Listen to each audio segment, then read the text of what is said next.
Hi guys, and once again welcome to my channel. If you are new upon my channel, please subscribe and hit the bell icon.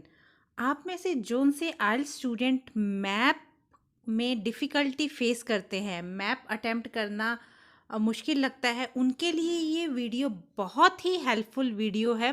तो इस video को complete देखिए। Map को बहुत ही अच्छे तरीके से विद टिप्स विद इमेज आपको समझाया गया है। तो do watch the complete video. Still अगर आपको कोई डाउट है तो कमेंट करके ज़रूर बताइए, आपके डाउट श्योरली क्लियर किए जाएंगे। Hello and once again welcome to my channel ये जिंदगी आइल्स। स्टूडेंट, आज के इस वीडियो में मैं टास्क 1 में जो मैप होता है उसका डिटेल डिस्क्रिप्शन आपको देने वाली हूँ। होपफुली आपको ये वीडियो बहुत ही वैल्यूएबल रहेगा। चलिए स्टार्ट करते हैं स्टूडेंट। जो टास्क 1 के डिफरेंट सॉर्ट ऑफ ग्राफ होते हैं, जैसे bar graph, pie chart, table graph, line graph, उसकी बहुत ज़्यादा प्रैक्टिस हो जाती है। स्टूडेंट उस चीज़ों से फेमिलियर भी हो जाते हैं। लेकिन टास्क 1 में जो मैप आता है उसकी ज़्यादा प्रैक्टिस नहीं हो पाती और स्टूडेंट को काफ़ी ज़्यादा प्रॉब्लम आती है अगर आइल्स एग्जाम में मैप आ जाए। तो आज के इस वीडियो को कंप्लीट देखिए, बिकॉज बहुत ही वैल्यूएबल इंफॉर्मेशन मैं आपके साथ शेयर करने जा रही हूँ। स्टूडेंट, सबसे पहले जब मैप की बात होती है तो मैप में डायरेक्शंस बहुत ज़रूरी होती है। ये स्टूडेंट डायरेक्शन बहुत ज़रूरी होती है। ये डायरेक्शन आप ध्यान से देखिए, समझिए, बिकॉज एक बार ही आपको डायरेक्शन समझ आ जाएगी तो ना सिर्फ आप टास्क 1 के मैप इजीली अटेम्प्ट कर सकते हो, बल्कि जो लिसनिंग में मैप आता है वो भी आप इजीली अटेम्प्ट कर सकते हो। स्टूडेंट, ये एक सैम्पल आपके सामने मैं प्रेजेंट करने जा रही हूँ। इस तरह के मैप वहाँ पे आते हैं आइल्स में। पहले तो हमारे पास 2010 का दिया हुआ है कि 2010 में उस एरिया में कौन कौन सी बिल्डिंग थी, कहाँ पे कार पार्क था, कौन सी डायरेक्शन में लाइब्रेरी थी, फिर 2016 में कैसा हो गया। सबसे पहले हम इम्पोर्टेंट चीज़ डिस्कस करते हैं, दैट इज डायरेक्शन। सबसे पहले आप इस तरह से रफली वहाँ पे एक मैप ड्रॉ कर लीजिए। अगर आप बिगनर हो, अगर आपको ऑलरेडी इस चीज़ की नॉलेज है तो ये आपको ड्रॉ करने की ज़रूरत नहीं है। इस तरह से पहले लाइन ड्रॉ करेंगे। सबसे ऊपर वाली जो डायरेक्शन है इस में नॉर्थ डायरेक्शन है। जैसे हम पंजाब में रहते हैं तो ये क्या है, नॉर्थ इंडिया, ठीक है। अब exactly opposite this is south. इस साइड जाएंगे ईस्ट एंड वेस्ट। अगर आप लिसनिंग अटेम्प्ट कर रहे हैं या राइटिंग में टास्क 2 में मैप अटेम्प्ट कर रहे हैं तो ये रफली ड्रॉ कर लें। अगर आप बिगनर हैं तो ये आपके लिए बहुत हेल्पफुल रहेगा। ये जो पॉइंट आता है that is north east and this one is north west. This is west और साउथ के बीच में साउथ वेस्ट और साउथ और ईस्ट के बीच में साउथ ईस्ट। ये रही सबसे पहले नॉलेज ऑफ डायरेक्शन। चलिए moving forward to other important point. Student, ये कुछ मैं इम्पॉर्टेंट टिप्स आपके साथ शेयर करने जा रही हूँ। जैसे जब भी मैप की बात आती है सबसे पहले डायरेक्शन या लोकेशन को माइंड में रखना है। वो तभी आप रख पाएंगे जब आपको नॉर्थ ईस्ट वेस्ट साउथ की नॉलेज होगी। जैसे इस तरह से लिख सकते हैं, the hall was situated in the north west direction of the building, ठीक है। चलिए स्टार्ट करते हैं। जब भी मैप आता है तो उसमें किसी एरिया का, किसी बिल्डिंग का, किसी टाउन का इस तरह से दिया होता है। जैसे वहां पे जो टर्म्स ज्यादातर यूज होती हैं मैप में, बेसिकली कंपैरिजन करना होता है प्रीवियस ईयर का। जैसे 2010 का कर लिया, फिर 2015 का, मींस दोनों ही प्रीवियस ईयर के कंपैरिजन करने होते हैं। बहुत रेयर होता है जब फ्यूचर के साथ कंपैरिजन करना है। तो टर्म यूज होते हैं उसमें expansion, expanded, extended, developed, progressed, enlarge. ये सब मैंने सेकंड फॉर्म में यूज किए हैं। बिकॉज पास्ट में ही ज़्यादा हमें डिस्क्राइब करने की ज़रूरत होती है. Then addition, built again, this is built, L. Fine. Next, constructed. अभी कोई चीज ये तो था नया कुछ बनना. नेक्स्ट है कुछ हटा के कुछ नया बनाना. उसके लिए टर्म हम यूज करेंगे removed, demolished, knocked down. Again आप नोटिस कीजिए सभी में मैंने सेकंड फॉर्म यूज करी है. Renovated, replaced, reconstructed and redeveloped. So ये वाली आप टर्म्स पहले तो अच्छे से याद कर लीजिए. अब बात आती है स्ट्रक्चर की. स्टूडेंट अगर तो आप टास्क 1 से फेमिलियर हैं तो आपको पता होगा कि टास्क 1 जो है वो पैसिव वॉइस में डिस्क्राइब होता है. ये स्टूडेंट पैसिव वॉइस वैसे तो बहुत डिटेल डिस्क्रिप्शन है इसकी, लेकिन मैं बहुत इजी टर्म में आपको बता रही हूँ जो हमें मेनली रिक्वायर्ड है. सबसे पहले हम लगाएंगे ऑब्जेक्ट, बिल्डिंग का नाम, पार्क का नाम, लोकेशन का. फिर आएगा हेल्पिंग वर्ब. हेल्पिंग वर्ब में यहाँ पे हैज, हैव, हैड टाइप लगेगा, वाज वर्ब लगेगा. ठीक है. Then third form of the verb. This is the like main formula of passive voice. I am not teaching you in detail way because हमें passive voice की जो जो चीजें चाहिए सिर्फ वो ही करेंगे.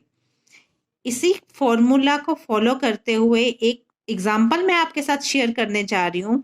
Like the park was renovated in the year 2005. Park क्या है? ऑब्जेक्ट. ठीक है. वाज क्या है? Helping verb. रेनोवेटिव क्या है? रेनोवेटेड क्या है? Third form. In the year 2005. So this is the passive voice. This is the example. This kind of structure you will follow while attempting task 1, whether it is map or any other type of graph. Student ये एक sample मैं आपके साथ share करने जा रही हूँ. ये मैप का सैंपल है. The diagram below shows the present building of a college and the plan for changes to the college site in future. ये प्रेजेंट बिल्डिंग है और ये फ्यूचर. ठीक है. Summarise the information by selecting and reporting the main feature. So this is the present building. ठीक है. यहाँ पे कौन से डायरेक्शन में एंट्रेंस है? ये देखो, नॉर्थ में एंट्रेंस है, साउथ में बस स्टॉप है, वेस्ट में क्लासरूम है, ईस्ट में रिसेप्शन है. इस तरह से ये कौन सी साइट है? South west. ठीक है. सो पहले तो डायरेक्शंस आपको पता होनी चाहिए. अब ये पहले जहां पे क्लासरूम है, अभी भी क्लासरूम है. पहले जहां पे रिसेप्शन है वहां पे it will be divided into 2 classroom. Will क्यों लगाया मैंने? बिकॉज यहाँ पे बात हो रही है फ्यूचर की. ठीक है. तो इसलिए विल लगाया. ठीक है. Again the library in the south east direction will be replaced by classroom. ठीक है. सो इस तरह से हम मैप को वहां पे आता है. एक इसका आप सैंपल आंसर भी देख लीजिए. यहाँ इंट्रोडक्शन का तो पार्ट आपके लिए क्लियर होगा. The most significant plan is that new building will have. Will क्यों आया? बिकॉज ये फ्यूचर में है. Its entrance on the south direction where as present entrance in the north. ठीक है. ये देखो, नॉर्थ में एंट्रेंस था, अब फ्यूचर में कहाँ पे हो गया? साउथ में. तो ये चीज आपको तभी आप एक्सप्लेन कर पाओगे जब आपको डायरेक्शंस अच्छे से आएगी. Therefore, in the time to come again future, the college will face the main road and bus stop would be right at the entrance. ठीक है. पहले बस स्टॉप टॉयलेट के पास था, अब बस स्टॉप एंट्रेंस के पास है। The footpath on the west side, footpath on the west side, ये थोड़ी सी यहाँ पे जो मिस प्रिंटिंग है, हमें यहाँ पे फुटपाथ नहीं दिख रहा, वेस्ट साइड दिस वे, ये फुटपाथ है, ठीक है। The footpath on the west side of the building will become deducted and is plan to merge with the car park, इसको कार पार्क में मर्ज कर देंगे। ये देखो, ये हमारा फुटपाथ था, अब जो न्यू बिल्डिंग है इसको मर्ज कर दिया, मीन्स कार पार्क और फुटपाथ एक ही जैसे मर्ज हो गए हैं, इकट्ठे हो गए हैं। The present toilet on the south, again directions की नॉलेज होना आपके लिए बहुत जरूरी है। Is plan to be shifted to the north west and lunch area is propose to go towards the south of the toilets. So basically directions की knowledge होना बहुत जरूरी है। Instead of 2 classroom on the western side, the plan is to have 1 classroom and the library. ये देखिए यहाँ पे west side में 2 classroom थे, अब क्या है, उसमें से 1 classroom प्लस 1 लाइब्रेरी को हमने चेंज कर दिया। The library is also planned to be bigger than the present library. The reception in the middle of the future plan and all alongside there would be 4 classrooms. ठीक है? Overall, it can be seen that College of the Future would look very different from the present and would have 5 classroom instead of 3. तो जो main highlighted feature थे वो हमने overall में बता दिए। अब स्टूडेंट कुछ जो सेंटेंसेस हैं जो मैप में यूज होते हैं वो आप लर्न कर लीजिए, इस तरह से यूज होते हैं। जैसे आप बाकी के ग्राफ में इंक्रीज, डिक्रीज, इंक्लाइन, डिक्लाइन ये टर्म यूज कर लेते हो, इसमें ऐसे आ सकता है द सिग्निफिकेंट चेंजेस आर, या वाज, या will be, dash was beautifully planned. Overall, it can be seen that building got a very different look as compared to the past design. ठीक है, तो मेनली मैप इसी तरह का होता है।